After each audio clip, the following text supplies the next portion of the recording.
All right, hello everybody. Welcome back to another episode of the Tours podcast. Who I have the host, Toro the Magi. Who I have with me is Itssaucemf, another rapper out here in Charlotte, doing his thing. He's known as the greatest freestyler in East Charlotte. Yeah, he's been doing a lot of things. I've seen him a lot of shows, and I want to have him on the podcast, talk about creativity and kind of his journey to this point. So, Sauce, how's it going? Oh man, it's good. It's good, man. I'm glad you had me out here. Most definitely, most definitely. So, let's just jump right into it, man. Like, what your craft being as unique as it is, in comparison to a lot of other crafts out here. Like most people are in the background, kind of like taking 10 years to kind of make their magnum opus. They have these people who are just in the background, like, make a song, get the right and everything. But you are able to do it on the fly whenever you need to. Like, how did that come to be?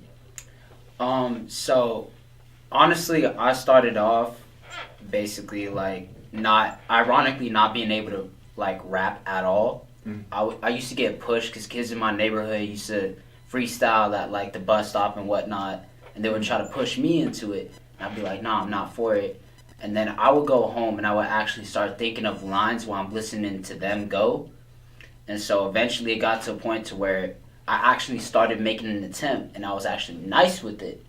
So that kind of just led me to a point to where from then on I just knew I had something. So you remember the Pokemon theme song, like, gotta catch 'em all? Like, Yeah. I made a whole remix off that on the fly, just chilling at the house as a little kid. So, like, it's kind of just always been something that's been there with me. I just didn't know until later on in life. I like that. I like that. So, like, I guess if I'm go on a limb and say, like, when we're talking about your form of creativity, it's literally just like, I guess, like, being able to turn the adversity that others throw at you, life throws at you, into like something that you can, like, I can make this, like, you don't even matter, like, I can make this into something, like, talk to me, I can do it too. Like, I don't know if that makes sense. I'm on the right vein. I would say so. I mean, it's like, it's not necessarily just the adversity half of it. It's more so just anything that I got going in my head is fair game. That's why sometimes I have trouble with certain venues. Like, I think every other artist can agree that you like your stuff to not have to be mixed too much to where you have to cut off certain messages. Mm-hmm. And for me, I feel like profanity and things like that help me get my message across better, because it shows the amount of anger or the amount of, like, anguish that I'm going through in that moment. Mm-hmm. So when venues go like, you can't use profanity, it can't be inappropriate, I could do it, but you're not gonna get Sauce. You're gonna get Mikey at that point. That makes sense. I like that. So, a question. So, like, what are, like, a lot of people have the songs and stuff. I guess for a freestyler, it's more like a topic that you like to rap about. Like, you talked about, like, how the real you doesn't really come out all the way when you're, like, kind of have to filter yourself. Like, what is, like, when you're rapping, maybe you're rapping to yourself, maybe you're rapping to other people, maybe you're at a show or something. What is, like, the topics that you really, really like to, like, touch on, like, that really get that coming out of your soul, really? I have a few, but I'll say, like, my top one is probably just growing up, single mother household, not much stocked up in the pantry, no food, having to go out and make whatever you can make so you can eat. Mm-hmm. So I like talking the struggle mostly, if that makes sense. No, I feel you. And, like, I always like to bring things back to, like, the artists who are still coming up and trying to make things happen for themselves. And it's like, it's really always a story. A lot of times, I won't say always, a story of someone who really just had to make something with the little substance that they had to make something from it. And we always get creative when we're put through those struggling areas. Like, when we're in, like, people, think about, like, back in the day, like, prehistoric times. Like we were cavemen, had nothing. They had the bare necessities. They had to make a torch. They had to make tools to go and do the X and Y and Z. And it can be like, yeah, we're very much privileged where we are, but it's the same story every single time. We always get put into these points where we have nothing, and the creativity strikes, and we are put into a point where we had to make something from it. So that's cool that you do like to tap back into that moment. Like again, when you're on the fly, I have to make something work when you're put on the spot and you'll rap for me real quick. But yeah, like as that when you're in those points where you're making these songs on the fly, like do you ever have like the thought of that I can mess up, or like even if it does mess up, like how do you deal with it? So one of the people that I started like doing the whole freestyling thing with, he showed me basically this thing that can help you with that. So it's like no matter how many times you mess up, as long as you get it done, it doesn't really matter in the grand scheme of things. It's kind of like when you're doing songs, you might have to do take after take after take to get a single verse down or to get a single hook down. But by the end of that whole process, you're going to look back, you're going to remember all the issues that you had, and then you're going to see the end result, and you're going to be like, worth it. Most definitely. I feel you on that, because like, I mean, both of us have this come. We both like, we go record, we both actually freestyle and everything, so like we see like the whole process and everything. And I feel like what happens is with like really with whatever creative domain you're in, the people who are watching afterwards, they don't really see what happens in the background in the creation of it, all the mess ups, because one, they're not you, they're not the artists who are literally saying that what's going on in your head when you're saying these words. Oh, I messed up. I actually wanted to say this bar, but I couldn't find the words to kind of conceptualize it, so I have to switch and do this. Or I almost messed up, so I'm gonna flip and I'm gonna say this bar right here. And it's stuff like that that the average person who maybe is just like, I like music, I'm gonna listen to this guy rap, they aren't going to be able to see. Maybe the same thing for like a painter, like they messed up and did a brush up the wrong way. Like I think about Bob Ross. He talks about the happy mistakes, and like what you're kind of like describing is like, like whenever you do the mess ups don't really matter at the end, because you can always kind of like make it better. You can make that mess up into like an extra branch that you have some leaves coming off of or something like that. You know what I'm saying? Right. So like yeah, that's cool that you can bring that to the party here in this situation here. Also like, and like you've probably done a lot of different venues, rapped in a lot of different situations. Like, what has been like your favorite kind of like area to be in? Like your whenever you're like doing your craft, because it's a different craft. Like it's rapping, but like it's kind of like on the fly. Like what is like your ideal circumstances for whenever you're just wanting to like, let that stuff flow out of you? So as of right now, there's lanes that I haven't entered yet, so I can't fully answer that question. I can give you kind of like a semi-answer. Mm-hmm. Because I still want to go into like the whole battle rap scene, but Charlotte isn't really all that tapped in with that right now. And I've also want to go into more cypher scenes. I guess I probably do my best in those type of situations where it's like a bunch of people get together, and you might have a rapper, you might have an R&B singer, you might have a guitarist, whatever, kind of like what the Briarcliff people do. Those type of situations are like that it makes me reach that peak that makes me want to find another mountain to climb, if that makes sense. Mm-hmm. So that for me is probably like where I'm at my best, is those situations when I'm working with a bunch of other artists and we're all doing this venue together, and it's just on the fly. It's not fully planned, but it's not fully spontaneous. Mm-hmm. I like stuff like that. Interesting. Yeah, I like that. So like, and you're not originally, quick question, you're not originally from Charlotte, are you? Oh, I'm born and raised Charlotte. Born and raised? From Idlewild. Born and raised? Oh, Idlewild. So, like, your come up, like, can you tell me a little bit about that? Like, how you got to, like, really, you kind of talked about it a little bit, but, like, what is kind of the journey, like, the key points to getting you to the point where you are now, kind of pursuing music more and more? So, starting out, before I was really known like that, I started getting a little bit more attention when it's a little bit of a long story, but I'm gonna cut it as short as I can. I used to take my brother's ex-girlfriend's car when I was 17, and I would go to this spot. It would be random different places every time, but it was called the Lion's Den Cypher, and it was run by a group called True Dreams Radio. So that's like the first place where I've actually performed in front of other people at a larger scale. And I've won like a couple contests out there because they give you like free studio time. They BS me on one of that, but I'll slide on that. From there, I actually did have like a cipher that I went into that was at Common Market, actually, back when they used to do venues and things like that for people. I don't know if they still do it now. I actually went into a cipher, and this is actually what gave me a backbone as an artist.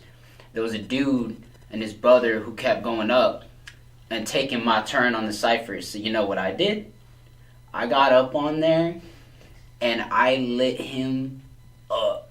I gave him every single insulting bar I could give him based on his appearance, based on his actions, based on just everything about him, his presence.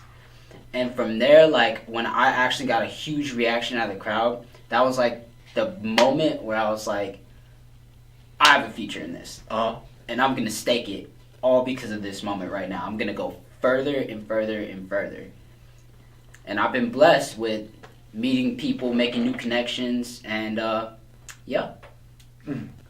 Most definitely. So like, really, like what like the art has shown you is that you do have the ability to like impact people with your words, basically. Like, like, and you seem like, yo, like I can, y'all push me to the edge, it's gonna happen. I'm sorry, but no, you want to take control of that, and like you don't always have to come out that way. You can come out whenever on your demand, and it's like you kind of want to temper that blade, like sharpen that blade that you have and be able to use it like whenever you need to, right?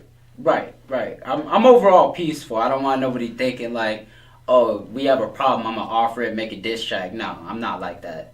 I'm a very peaceful person. I like no conflict, but I'm not exactly a pacifist. I will pass a fist. You see, and that's the part. Yo, see, it comes out automatically, bro. I get you. But like no, like I feel like on one of the things on this journey is like you showcase is that like your resilience, and that you do need that resilience as an artist, especially like if you want to make this into something, maybe not even just if you want to make a living off of it, but also if you just want to keep up with it. Because if you show anyone your art, or if like maybe you show yourself your art, you might be trying to beat yourself up. Like if you stayed beating yourself up about your bars that you might have messed up when you were younger, we wouldn't see you in this chair right now. Yeah. Like if same thing goes with any other artist. You could be a basketball player. You could be a painter, a sculptor. If you saw your beginning things and you said you made those beginning mistakes, and you allowed those to like stop you, you would not be great. You wouldn't even give it a chance to. So like yeah, like what like really. I'm guessing that's one of the moments that really defines you. But like, are there anything else like that really like helps you to like keep on going, like any people, like anything like that? Honestly, what really does it for me is looking back at my past, and like I don't talk about it a lot, but I was a cancer survivor when I was 13. As of 2017, because it came back around 2017, 2016, I've been fully cancer free. But I still remember those days where I was in that hospital, and I met kids that like I talked to, and they died like within the next week. And I always said to myself, I'm gonna do what I want to do with this music thing for those people that are sitting up in hospitals. They feel like they have no control over their life. They can't accomplish anything because they're short on time. Let me tell you something. What I've learned is no matter how short on time you might be, you could always get something done. So that's the main thing that pushes me and gives me that drive that I need. I love that.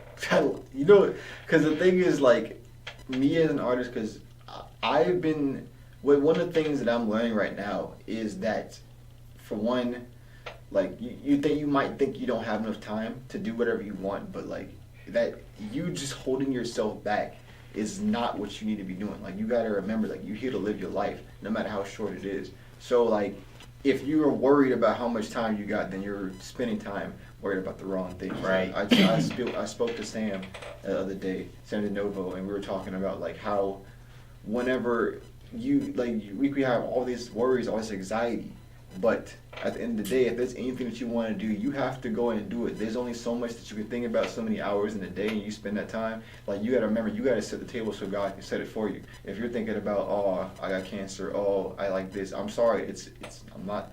I don't mean to be the type of person to like say like, oh, it's like serious problems don't matter. They are something, but they matter as much as you want them to matter. So if you want your goals to matter more, focus on your goals more. Focus on what you want to manifest more, and you will have it. And as an artist, that's really, really important, because you let people to put you down. That their insults will matter more than your art, your creativity, and you gotta stay with that creativity, man. But no, like I always try to me personally, do you ever I know it's not for everybody, because some people like to make music for like a vibe and just maybe explore certain aspects of their own ability to create. Do you ever try to put like a message inside of your music at all? Oh, of course. I try to. That's why I'm so critical over everything I do when it comes to making songs. Because if I'm gonna do something, even if it's I'm just having fun, I'm just getting lit type song, it's still gonna have some type of message in there. It's gonna have something. Everything needs substance. It can't just be for whatever, unless that's for me. There's times where it might be a personal message from myself that, hey, maybe I need to just let loose and have a little fun. Not everything's so serious. Or it might be something else on a whole different path. But yeah, I try to have an underlying message. I feel you on that. And I feel like I agree. Like, I feel like not everything has to have that message. And it's specifically because I feel like things can get a little kind of exhausting if you're trying to put a message in every single thing, because yeah, you can, but we are human beings. Sometimes like we said, we have 24 hours a day. We're not always going to be thinking boom, boom, boom, like the most deepest thoughts all the time. It's kind of exhausting. It reminds me of this one dude from, you remember the dude from Naruto? the guy who always be thinking a lot? From the Cloud Village? I don't know. That's a really off the cuff. The dude that be thinking. Wait. You know exactly what I'm talking about. The dude that be thinking a lot. With the white hair in the Cloud Village. Are you talking about the Raikage? No, man. We'll talk about it after the podcast. But I forgot dude's name. But no, he was cool. It's like that. Like, you don't want to think too much about stuff all the time. But You're messing me up right now, because now I'm like, I don't want to Google this because I should know this, but at the same time, your description is so. I'm thinking of all people you would get this reference when I make it, but. Oh, so because I have Naruto I know about Naruto. Yes, because he has a whole Amaterasu tattoo on his hand. But it's a Sharingan. It's so cool though, but there's all types of references you can make. Keep it I recommend keeping it to the point where you can feel it. Definitely, whenever you're making stuff, I have a question for you about this, because personally, whenever I make music, I definitely don't, especially recently, I've been trying to tap into a certain feeling. Are you bodily feeling things when you're rapping, about stuff, or are you trying to what do you mean? Is there a vibe that you feel, maybe a memory? Do you feel it in your body, or is it just something you just want to encapsulate through a vision that you see, or you hear something whenever you want to make something into a song or something that you're recording? Honestly, it depends on what type of song I'm trying to make, but most of the time, yeah, I have a vision in mind, or I have a past, maybe a flashback or something like that comes to mind when it comes to creating. But I feel like that's everybody though. You have to have a vision in order to, move forward, unless you just want to walk blind, but who's to stop you from walking straight off a cliff? Yeah. Most definitely, I feel like that's really important when you're freestyling too, because you can go off on a tangent. I ain't gonna lie to you. I had a question. Being out here in Charlotte, and you've been here the entire time. You've seen a lot of stuff. Most definitely, you've been in different music scenes, and you have the ambitions for what you want to do. But since you've been here, is it what has kept you excited about what we got going on? I know at a certain point you actually moved away too, but what's kept you in the community here? Cause Charlotte's growing rapidly, bro. Like we're one of the fastest growing cities in the U.S. right now. Honestly, coming back from when I first started, artists in Charlotte, I didn't like talking to them because they all had bigger egos than necessary. Mm-hmm. So they were all bashing each other. Nobody could get along. Everybody wants to be at the top, which is why we weren't nowhere near to what Atlanta is right now. Like Atlanta, you have all these dudes coming out as units and groups like that, and people all know each other. They work with each other within their community to actually pop off. Here, we're just now getting to that point to where, like, I'm seeing a lot more people are willing to cooperate with each other and put certain visions aside to allow someone else to put their vision forward. Mm-hmm. You know what I mean? Yeah. But the scene has grown so much, and honestly, I love to see it. I love my city. I love the people in this city, most of them at least. That sounded like some haters. But it's okay. No, we're not all gonna get together. We're not all meant to get there. Maybe at one point in the time later on. Yeah. I'm not stressing it. But I think we're about to run out of time. I had a question before we go. Do you have anything that you want the people to know about before we end it off? Right. So I got a mixtape that I'm working on right now. It's called Nettle. It's an acronym for Next Extension to Life. I just had my son recently, so he's a very large part of why I'm doing this album and why the name of it is what it is. So tune in. I don't have a release date yet, but I can tell you it's close. I'm teasing. Yeah, you teasing us today, but that's okay. I'm glad we had Sauce on here. His name is Itssaucemf on Instagram if you want to find him out here. But we're about to go ahead and wrap up this episode of the Shout Out to Us podcast. You can find us at That's me. You can find us at the Charlotte Art Tours on Instagram. Go ahead and find us there. We're gonna have clips and everything. We're gonna have this thing on Roku. We're gonna have it all over the place. So we'll catch you guys next one. Thank you guys for popping out. And yeah, peace.